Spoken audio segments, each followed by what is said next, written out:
नतीजे सबके सामने होंगे। इलाहाबाद की जनता ने किसे अपना विधायक चुनना है, इसका फैसला आज होगा। उपचुनाव यहां पर हो रहे हैं। अभय चौटाला के इस्तीफे के बाद ये सीट खाली हुई थी और अभय चौटाला ने एक बार फिर से मैदान में ताल ठोकी है। विनोद लांबा हमारे साथ एक बार फिर से जुड़ गए हैं। विनोद, आप जिस तरीके से आंकड़ों के बारे में बता रहे थे, तमाम जानकारी दे रहे थे, क्या कुछ फिलहाल ताजा अपडेट? ताजा अपडेट यह है कि 2 राउंड की गिनती पूरी हो चुकी है। अभय चौटाला 2270 वोटों से आगे चल रहे हैं और आधिकारिक रूप से ये कहीं ना कहीं इलेक्शन कमीशन की वेबसाइट पर भी है और तमाम हमारे सहयोगी, चाहे विजय की बात करें सिरसा से, वो भी लगातार अपडेट कर रहे हैं। और पहले राउंड में भी जो बढ़त बनाई थी अभय सिंह चौटाला ने, दूसरे राउंड में उसको बरकरार रखा है। 2270 वोट से अभय चौटाला आगे हैं। महत्वपूर्ण यह है कि राउंड 2 में प्रतापनगर से कुताबगढ़ का जो एरिया आता है उसकी काउंटिंग हुई थी और कुल अगर यहां बात की जाए तो 16 राउंड में मतगणना होगी। 14 टेबल लगाई गई हैं, 211 टोटल बूथ थे, तो ईवीएम भी 212 है। तो 212 ईवीएम की जो काउंटिंग होनी है और जिस तरह से मैं बता रहा हूं कि 16 राउंड में ये गिनती पूरी होगी। पहले 2 राउंड के जो रुझान आए हैं, जो नतीजे आए हैं, पहले 2 राउंड के अंदर अभय चौटाला 2000 से ऊपर की बढ़त बना चुके हैं। 2270 की बढ़त है और पूरा ज्योति इसमें अंक गणित अगर आप समझें और तमाम दर्शक जो हमारे साथ जुड़े हैं उसको भी ये समझना होगा कि किस तरह से पवन बेनीवाल जितनी ज्यादा वोट लेंगे, कहीं ना कहीं बीजेपी और जेजेपी के उम्मीदवार के लिए मुश्किल हो जाएगी। त्रिकोणीय मुकाबले का सीधा फायदा अभय चौटाला को फिलहाल पहले 2 राउंड के बाद मिलता नजर आ रहा है।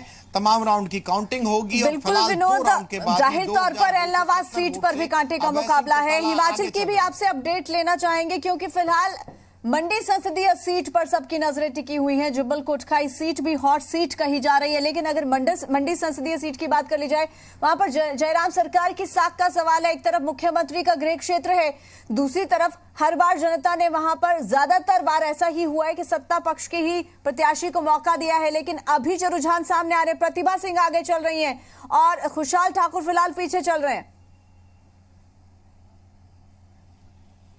देखिए 2-3 जो रुझान आए हैं वहां भी कांग्रेस अच्छी बढ़त हिमाचल में बनाती हुई नजर आ रही है, लेकिन बहुत लंबा नतीजा होता है और काउंटिंग के लिए अलग अलग राउंड का भी इंतजार करना होगा।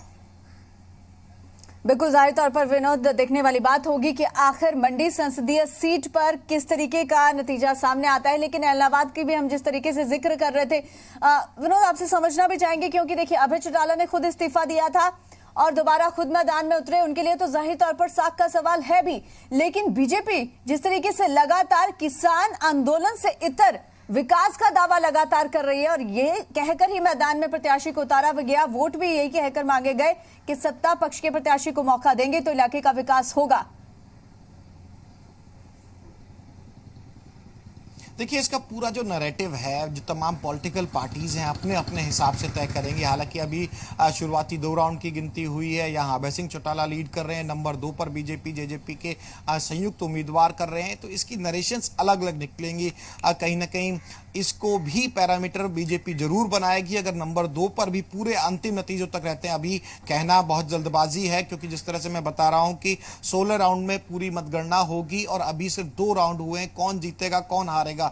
लेकिन अगर मान लिया जाए कि नंबर 2 पर भी बीजेपी रहती है तो कहीं ना कहीं ये भी बताने की कोशिश करेगी कि एक विशेष वर्ग ही कहीं ना कहीं किसान आंदोलन के चलते विरोध कर रहा था और कांग्रेस जितनी वोट लेगी ये भी काफी कुछ निर्भर करेगा कि बीजेपी जेजेपी उम्मीदवार भी क्या कांग्रेस से भी ज्यादा एक इस पूरे विरोध के चलते, जिस तरह से राकेश टिकैत को आपने देखा, तमाम जो लीडर्स थे वहां भी इंडियन नेशनल लोकदल के लिए इशारों में प्रचार करते नजर आए थे। तो बहुत नैरेटिव सेट होंगे, अंतिम नतीजे आ जाने दीजिए, उसके बाद पता चलेगा कि इलाहाबाद की जनता ने क्या अभय सिंह चौटाला का साथ दिया है या फिर जो सरकार की तरफ से उन्हें आश्वासन दिया गया था, एक पिक्चर दिखाई गई थी विकास की, उसकी तरफ इलाहाबाद की जनता गई है। लेकिन फिलहाल की ग्राउंड रिपोर्ट यही है कि 2270 वोटों से अभय सिंह चौटाला लीड कर रहे हैं। पहले राउंड में बढ़त बनाई, बिल्कुल विनोद, लेकिन ये भी सबसे ज्यादा अहम होगा जिस तरीके से आपने भी बताया कि पवन बेनीवाल को कितने वोट मिलते हैं, वो कितने वोट लेकर जाते हैं।